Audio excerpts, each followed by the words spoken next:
I'm hoping you'll confirm something for me. Sure. That you are running for re-election? Yes, I am. Okay, good to know. Yeah. What's the slogan? What's the theme? Look, it's really early for all that, but what I know the best way to win another term is to continue to deliver for Arizonans on the issues they care about, on affordability, on security, on continuing to create opportunity. Now, in November, voters delivered a message. Republican White House, Republican Congress, more Republicans in the Arizona legislature. What's the message you took away from that? Well, I'm looking forward, and I'm going to continue to do what I've been doing, working across the aisle, tackling our toughest challenges, and we have a lot of success doing that. And I think when we put the partisan politics aside, we can get big things done. We got 479 to the ballot, creating tens of thousands of jobs here in Maricopa County and fixing our roads and making easier commutes for people in the Phoenix area.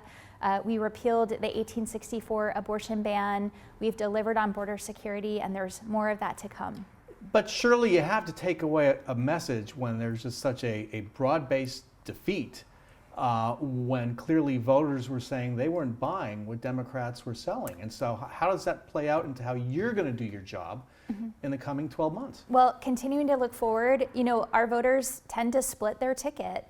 They did that in 2018, again in 22, and in this year. And I think the message I'm taking from that is they want us to work together and tackle the tough challenges that we're facing. These issues, border security, water security, affordability, they're not Democrat or Republican issues, they are Arizona issues. Well, border security has been a Republican issue, and just this past week, you and Ruben Gallego and Mark Kelly, the three top Democrats in the state, all came out and backed the Lake and Riley bill, something that, well, Ruben Gallego had voted for before. That seems to tell me and many others that you got the message about border security and immigration, that voters do want a tougher approach. I've had the message from day one. When I was elected governor, I knew that I couldn't stick my head in the sand on border security, even though, you know, it's a federal issue. It affects Arizonans, and the federal government's lack of action, lack of resources affects Arizona. And I knew we had to take action, and I've been working with our border communities and law enforcement in those communities to deliver resources from day one. So it's not a message I took away from this election. It's a message that Arizonans have been sending loud and clear for the last several years. So why did you come out for the Lake and Riley bill last year? It certainly wasn't something I was asked to do. I think it's you know, come to attention now, and I think it's something that Arizonans are saying that they want. We're going to be talking a lot about immigration over the coming weeks and years. Donald Trump's going to unveil a lot after he's sworn in on January 20th. You said you think he has some good ideas on immigration. What are they? Well, it's hard to say because he hasn't really specified a plan, but I was encouraged to hear him talk about working to protect dreamers, working with Democrats to fix our broken immigration system. And I'm hopeful that he means that. I think there's a lot of room to find common ground and tackle the issues that really address border security. I was in Nogales recently to highlight Task Force Safe, an operation that involves some of our National Guardsmen. They're working hand in hand with Customs and Border Protection. They're doing vehicle inspections, and they've been able, through that operation, to stop 8 million fentanyl pills from getting on the streets of Arizona. Those are the kind of partnerships that have been effective, and I hope to be able to continue. Where's the evidence that he supports border security, at least the kind Democrats have advanced? And there was the bipartisan bill in Congress last year died as a result of his lobbying against it. He doesn't seem to support that, or he only wants his version of border security. I mean, we can go on what he's talked about. Again, a lot of very few specifics on what actual plans are, but he's talked about securing the border. He said he wants a secure border. We can work with that. If he introduced Title 42 again, would you support that? We need to do things that create a secure border, security for our communities, and I'm willing to work with anyone who wants to do that. And if he wanted to use the Arizona National Guard to oversee undocumented immigrants who are being detained. Would you be okay with him doing that? I think we'd have to talk about the specifics of a plan. I don't want to get into speculation. We don't know what he's talked about, what that looks like, and how that's going to be carried out. I don't want to use state resources to harm our communities, and I know that I've had the chance to talk to Dreamers, folks who are Arizonans, and there's a lot of fear, and that's not something that I want to participate in. And since you brought up Dreamers, one interesting fact about the Lake and Riley bill is it does not exclude Dreamers.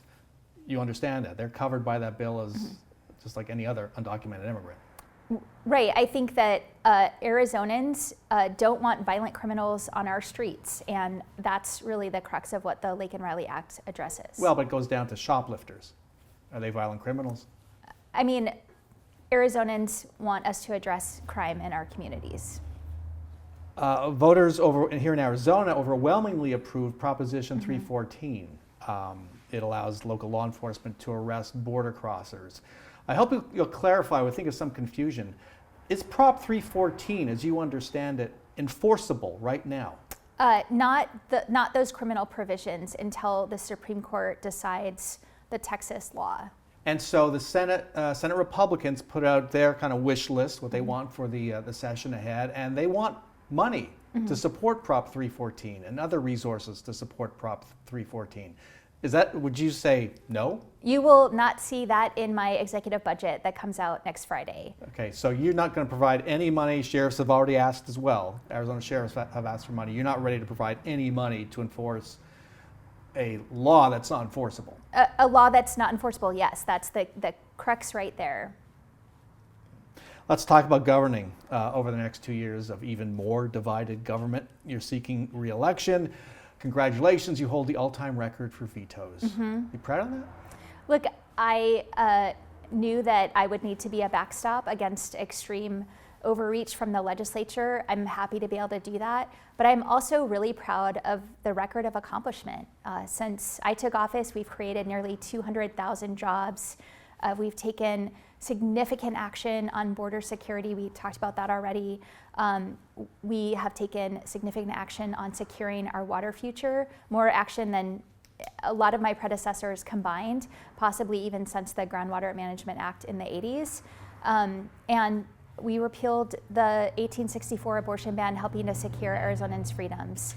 And just to be clear, when you're talking about border security, you're not talking about reinforcing the border to keep undocumented immigrants out. What exactly are you talking about? I mean, that needs an active Congress, changing our immigration system. What I'm talking about is keeping dangerous drugs off the street. The majority of those are coming in through our ports of entry. That's why the National Guard is down there in partnership with CBP, providing that support and keeping 8 million fentanyl pills, 1,700 pounds of other dangerous drugs off of our streets. And let's get back to the veto stamp. As you seek a second term, do you see a need maybe to give that stamp a rest and try to find more areas of agreement, maybe even move to the right a little bit to get those agreements with Republicans in the legislature? Absolutely, and that's something that we're working on all the time. If there's a bill that I know is going to get to my desk and has some bipartisan support, we want to get that to a place where I can feel good about signing it. And we've worked really hard to do that, to build relationships across the aisle, and be in the sausage making of that legislative process. What I've been clear about with vetoes is that I'm not going to sign bills that hamper Arizonans' rights and that are solutions to problems we're not dealing with. So you could see yourself moving a bit to the right. I think we did that last year, and I'll continue to work. Example? I guess an example, not necessarily where I moved to the right, but where we got legislation to a place that that worked for Arizona is the tamale bill that I vetoed in 23, and we got passed in 24. Your State of the State speech Monday will lay out your aspirations for Arizona over the coming year. Tell us about one or two ideas that will have an impact on the lives of Arizonans, and that is also achievable, you think? So I think affordability is a really huge issue on everyone's mind right now. Even though the economy is doing really well, Arizonans aren't feeling that. And so you'll see some proposals from me, a couple around housing. We need to do more to address housing affordability and also childcare. Last year, we secured a $12 million investment to help with the childcare wait list and ensure that Arizonans have access to childcare, but there's a lot more that needs to be done. We're going to build on that success and work to create a public-private partnership that will has the ability to cut childcare expenses for Arizonans up to 2/3. Let's go to education, K-12 schools, and Prop 123. K-12 schools receive about, I think, $300 million a year from Prop 123. Voters approved it in 2015.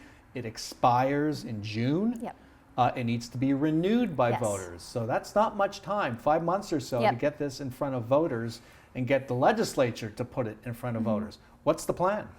So we've been in discussions with legislators on both sides of the aisle and a broad stakeholder group. I am very optimistic that we're going to get something to the voters that invests in our classrooms, gives teachers more pay, makes our classrooms safer, and improves educational outcomes across the state. And I think that voters have time and again supported this kind of initiative to support public schools. And this is something that makes meaningful investments in our public schools without raising taxes. And I think we're really we're close to something that can get to the finish line. When you say close, are you down to talking about the specifics of how much money, where it's going to come from, how it's going to be allocated? I don't want to get into the details of the negotiations, but we've been meeting regularly about it. Is the goal a statewide vote in May? That would be ideal, yes. And if not? August is another option. So that would still be okay, even though it expires, I think, at the end of June. So that would, the money would still keep flowing. It's not ideal, but yes, we would like to see a May election. Another topic you've come back to many times, school vouchers. Tom Horn made a decision recently not to review expense reimbursements of $2,000 or less from people who have empowerment scholarship accounts. He said he was overwhelmed and he blamed you. In part, said you should have known about this. So, did you know about this? This was even possible? I knew about the problems with vouchers from day one when they were passed by the legislature. And this is the alarm bell that the opponents have been ringing since they were enacted. We knew that this was a program with no accountability, no guardrails. It's ripe for fraud and abuse. We have seen that fraud and abuse played out over and over and over again. And no taxpayers want their dollars being spent on things that aren't related to education, like ski lessons and luxury car driving lessons and grand pianos. And in one case, we saw dune buggies. I think that was rejected by the department. But under his new policy of not approving any expenses, these are the kinds of things we're going to see over and over again. What you will see from me, and I'm not going to give you more details than this, but you'll have to tune in Monday to see more, is a proposal to bring some of that accountability that's needed. How so? An audit? Are there audits of this program? Audits of how the money is spent? Not to the degree that's needed to keep this kind of abuse out of the system. Is that the direction you're going in? You'll have to tune in Monday to see. Give us a little spoiler, come on. That's my spoiler right there. Tune in Monday, all right. This is an issue not many people are paying attention to, but I am, because it does have a bearing on the Department of Education. The State Board of Education will have turnover this year. 4 members, I believe, are coming off the board. You will have the opportunity to nominate 4 members, which might give you some degree of control over the Board of Education. But here's the problem. I believe Senator Jake Hoffman would have to confirm these nominees. Am I right or wrong on that? Indicted fake elector Jake Hoffman's committee is just for agency directors. So who would have to confirm the nominees? Typically they've gone through the committee related, so State Board of Ed would go through the education committee. We already had nominated former senator, former commissioner Anna Tovar. She did not get a hearing last year. But she did take a seat. Nominees are able to serve for a year without confirmation, and that year on her has expired. Okay, so what if you got 4 nominees on that board? How could things change? I am hopeful. Oh, how could the let's be more specific. How could that affect the Department of Education and programs like Empowerment Scholarship Accounts?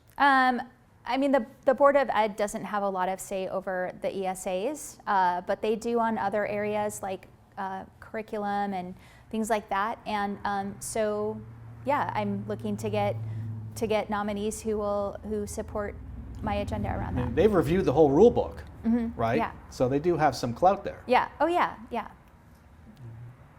We have time for 1-2 questions. That's perfect because I have 1 or 2 questions left. Good timing. What about your agency heads? How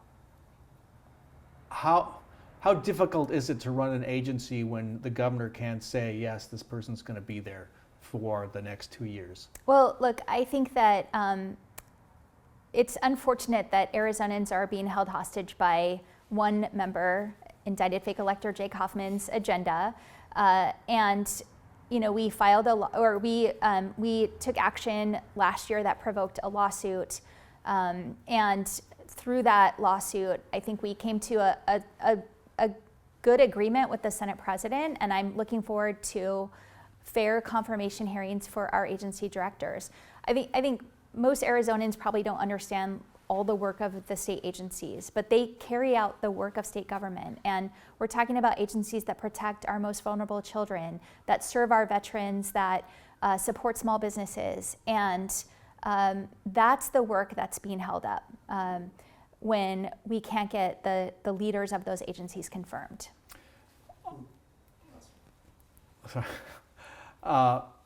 Access. The sober living home scandal has cost taxpayers about maybe $3 billion.